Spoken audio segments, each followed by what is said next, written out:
Hello moin! My name is Luca, some people online might also know me as Lodster, and this is James, my 2015 robotic vacuum cleaner from a company called Nido. In fact, it's not any 9-year-old robotic vacuum cleaner, but the world's smartest one at the time, with LIDAR-based SLAM to allow for room mapping and structured cleaning paths in straight lines compared to the competition's chaos approach back then. This might not sound impressive by today's standards, but surely was when this MIT offspring venture released their first robot in 2010, making it the first to utilize advanced navigation algorithms for quite some time.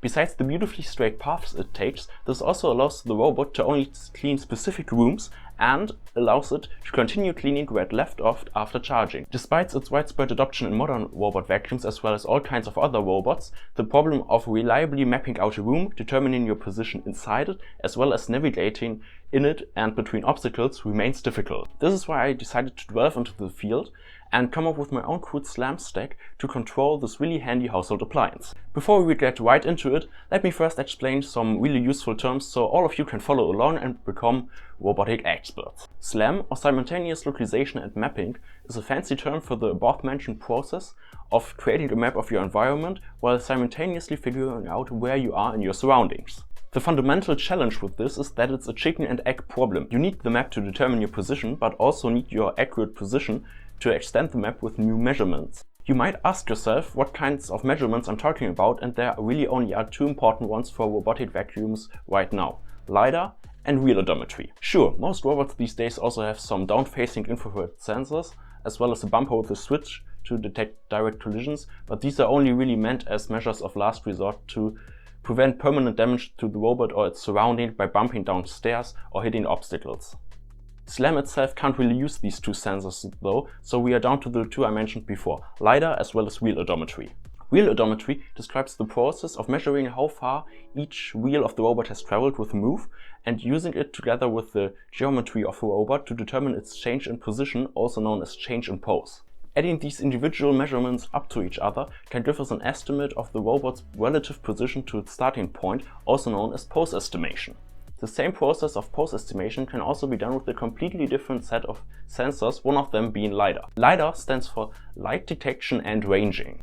These sensors usually consist of a rotating platform with an encoder onto which a read laser emitting impulses of directed light outside the visible spectrum, as well as a photodiode detecting the impulses in the spectrum are mounted together with some processing electronics. When the laser emits a pulse, the light travels through the room, hits an object, and is reflected back in the same direction to some extent. The photodiode can detect when this light impulse gets back to it, and by combining this time difference between emission and detection as well as the speed of light in the given medium, usually air for us humans, we can determine how far away the object reflecting the laser light is. By rapidly rotating this distance measurement unit and knowing exactly where it is currently facing via the encoder, we can create these distance measurements all around the LiDAR scanner, resulting in a cloud of polar coordinates around the center of rotation. With these two inputs available, again the LiDAR and the wheel odometry, most projects as well as commercial robots use something called ROS, the Robot Operating System. This is a comprehensive set of tools to make robotics projects easier, and it also provides some really useful implementations of commonly used algorithms.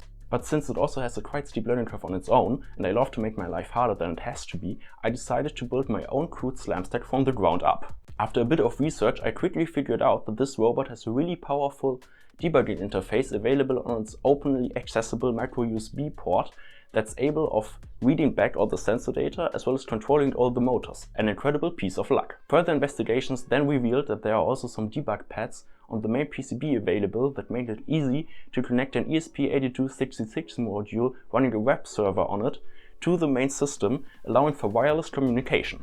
With this figured out after a week or so, I could finally focus on the main project. The first step on this journey is to convert the LiDAR's polar coordinates to Cartesian ones. This means converting the distance measurements at a given angle to x and y coordinates we can put into our map. Thankfully, this is really easy to do with some trigonometric magic, and together with some basic input filtering, basically just figuring out which distances measured are plausible and which aren't, because they are too far away or way too close to the sensor, I was able to get a really nice two-dimensional scan of the current surroundings of the robot. Visualizing this data already creates some kind of a top-down map, but it's only ever relative to the robot, meaning when the robot moves, the whole map moves too.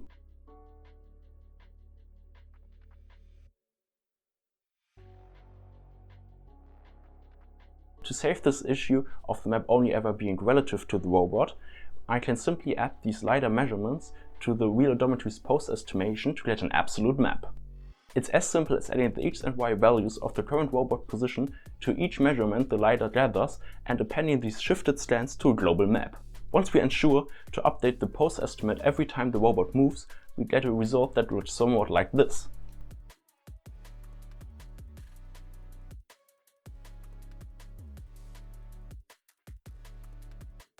Looks like a map, doesn't it? I have to admit I was pretty stoked when I first saw this, and for the first few measurements this also works beautifully well, but eventually as we moved further and further the quality starts to degrade until we only have a mess of points. So why is this? Hi, me editing here. I just wanted to mention that you can absolutely feel free to jump around in the video. This is quite a theoretical one, and if you are only interested in the practical parts, feel free to just jump to this timestamp here. Well, even when we measure how far each wheel has traveled, we can never be entirely sure that the robot as a whole has also moved the way we expect it to. This can be due to the wheels not having enough traction, slipping, and thus not traveling the distance we expect them to, or simply by the robot colliding to an obstacle we haven't seen before. Whatever it might be, these differences between expectation and reality always exist, and they add up with every single move of the robot. This accumulating error causes us to misplace our relatively accurate LIDAR measurements on the global map, thus degrading its quality. This becomes especially bad as the robot doesn't always move in one direction all the time, but also rotates along the way, making the error not only a translational one, but also a rotational one, basically causing our map to become total gibberish in most cases. Luckily, we aren't the first ones encountering such issues, and very intelligent people have come up with a variety of different solutions ranging in complexity as well as reliability. I went with one of the easiest solutions, of course, called ICP, or Iterative Closest Point. The main idea behind ICP is to compare two point clouds, or LIDAR scans in our case, and figure out how we have to move and rotate one of them to best fit onto the other. It does this by repeating the following 3 steps until a chosen error metric has fallen between a given threshold: association, transformation, as well as error evaluation. The association step tries to find the representation of all source points in the target cloud by matching each source with its closest neighbor in the target cloud. This way of associating the target and source isn't always 100% correct, but as long as the majority of points is matched correctly, the algorithm will succeed. In the transformation step, we then calculate the combination of transformation and rotation needed to match the source points with their representations in the target cloud and apply this transformation. There are several ways of computing the needed transformation, most of which involve quite a lot of very complicated matrix calculations I won't go over in this video. Luckily, there are mathematically way easier approximations available that are more than sufficient for our use case, and they work really well in our case. Finally, we recalculate the current error as the sum of all the distances between the moved source points and their matches in the target cloud. This process is repeated until the 2 clouds, or LIDAR scans in our case, match well enough, or there just isn't really a change in the result anymore and we just have to give up because there isn't a solution available. One quite tricky part of this is dealing with local minima. When looking at a graph plot like this, these are like small valleys between the huge hills. If we only look at a very narrow section of this plot, each of them looks like the lowest section available in the whole plot, whereas when looking at a broader picture, way more of them appear viable. To find the global minimum, in other words the lowest point available in the whole plot, we can either apply some very complex math again or just cheat to our way. I'll let you guess what I chose to do. My implementation deals with this problem by first translating the source cloud to the target centroid, aka its mean point or basically its center, really reducing the distance between both these clouds even before starting the main algorithm. To overcome the local minima problem, I then simply run 10 iterations of the ICP algorithm, each rotating the source cloud by 36 degrees between each iteration.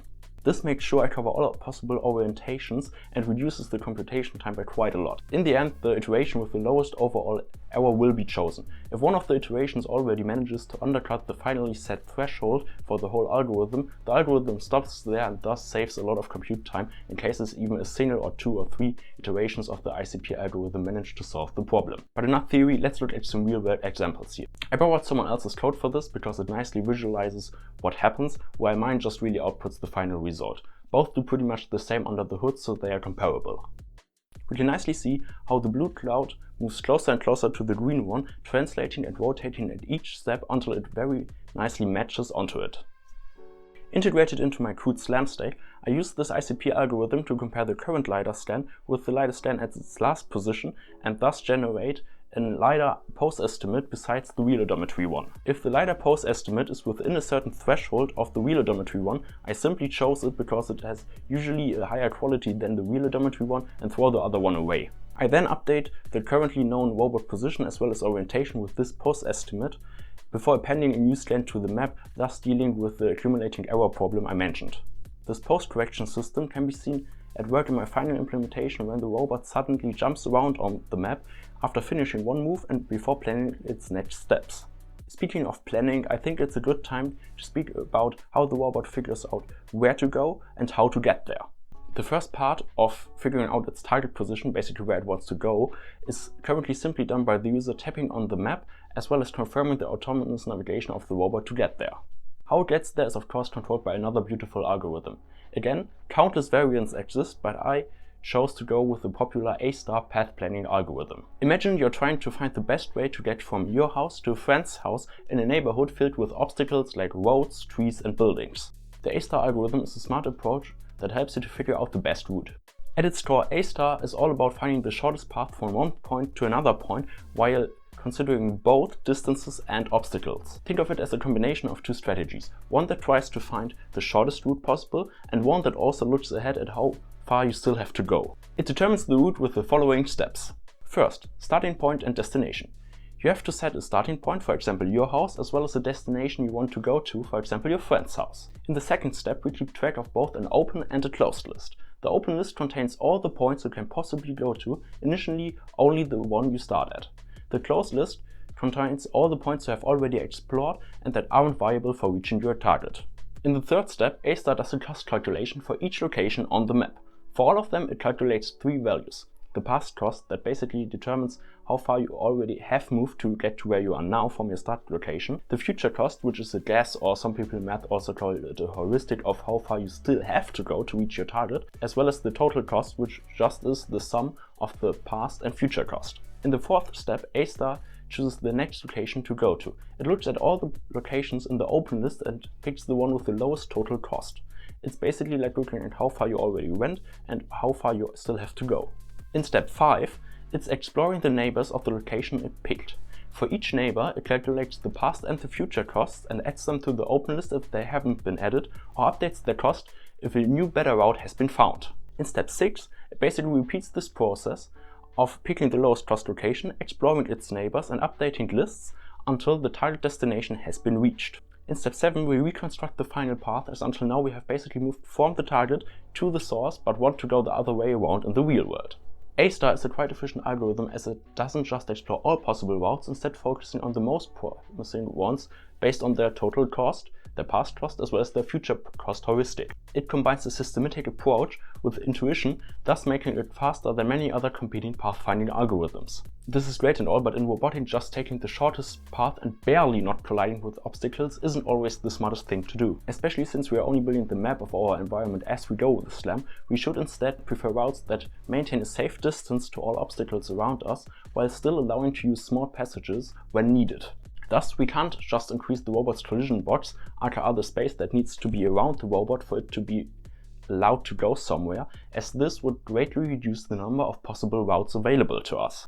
Instead, we want to integrate the distance to an obstacle into our future cost calculation, as this leads the robot to stay away from obstacles if possible, while still navigating in tight spaces if necessary. One such solution is the so-called cost map that calculates how far away the nearest obstacle is from every point on the map the robot could take.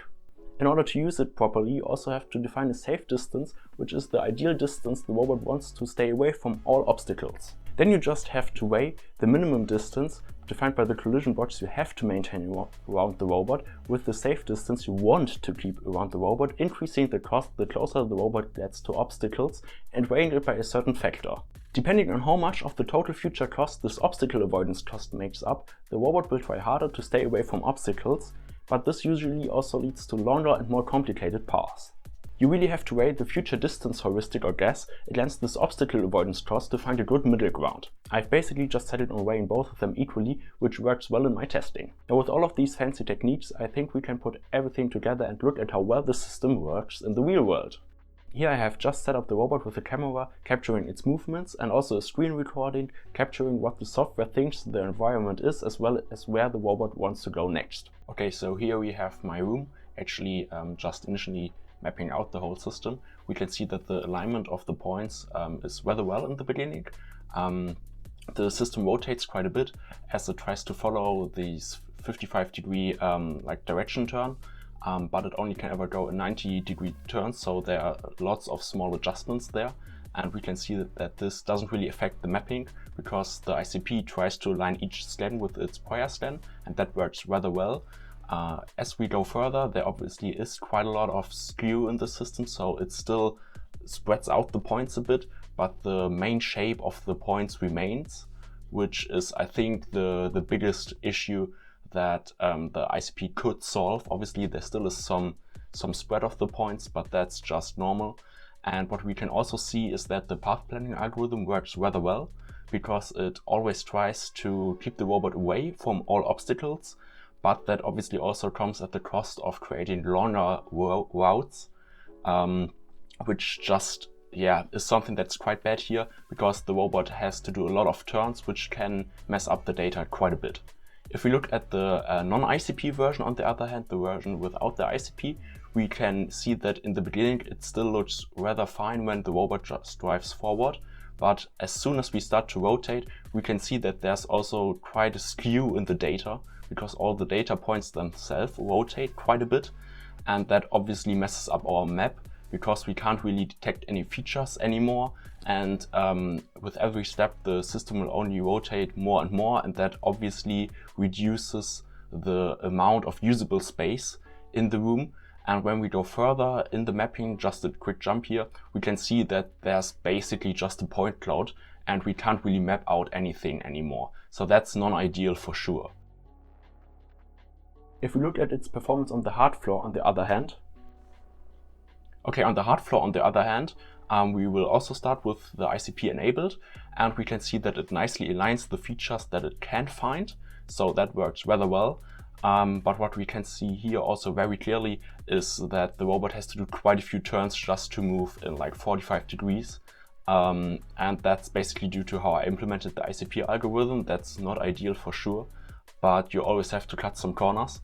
And when we jump a bit further down the mapping, we can see that it still looks rather good. The alignment works well, but especially in the upper part of the map, we can also see that there's just some spread in the points, which is also just natural because the LIDAR, as any sensor, has some variation in its data, and especially when there isn't a lot of data available, these just spread around what data we have.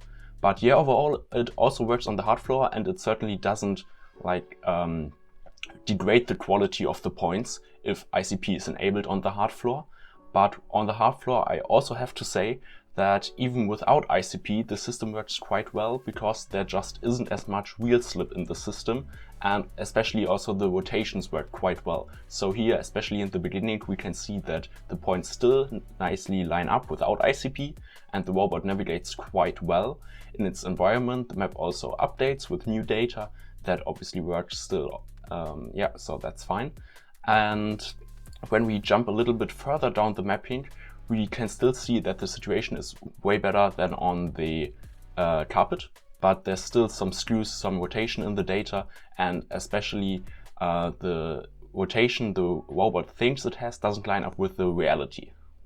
Summarizing the accomplishments of this project, I really have to say that it works rather well, especially considering how much less complex than most professional SLAM stacks built with ROS it is. My ICP implementation is able to correct many of the post-estimation errors on carpet. My path planning algorithm tries to keep the robot away from obstacles when possible, while still allowing it to navigate tight passages, and the map updates with new obstacles as we go, trying to avoid them. Really nice.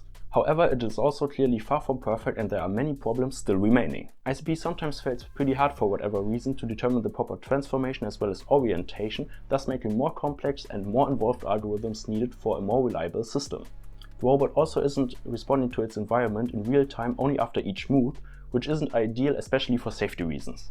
But honestly, fixing this would require a total overhaul of the software architecture, which is far beyond my ambitions right now. The same goes for the limitations of only ever using 90-degree turns, straight lines instead of curves, and poor performance, especially with big maps. Currently, there aren't really any performance optimizations in place, with many inefficient linear searches and loops, most of which could be optimized with specific data structures like KD trees or other fitting solutions. Oh, and it also doesn't even vacuum at all right now, which isn't great for a vacuum robot, but this would require automatic detection of walls and cleaning areas, as well as autonomous path planning for cleaning areas, which is another bottomless pit I just don't have the time to deal with right now. So yeah, I truly succeeded at making the world's smartest vacuum robot dumber by turning it only into a sensor vehicle instead of a handy household appliance, while also degrading its abilities. But know what? It was totally worth it because I had a great time learning about the inner workings of SLAM systems, enjoyed working with this amazing piece of hardware, and you hopefully enjoyed this video. With that said, until next week on my blog lockster.net or somewhere here on YouTube. Bye!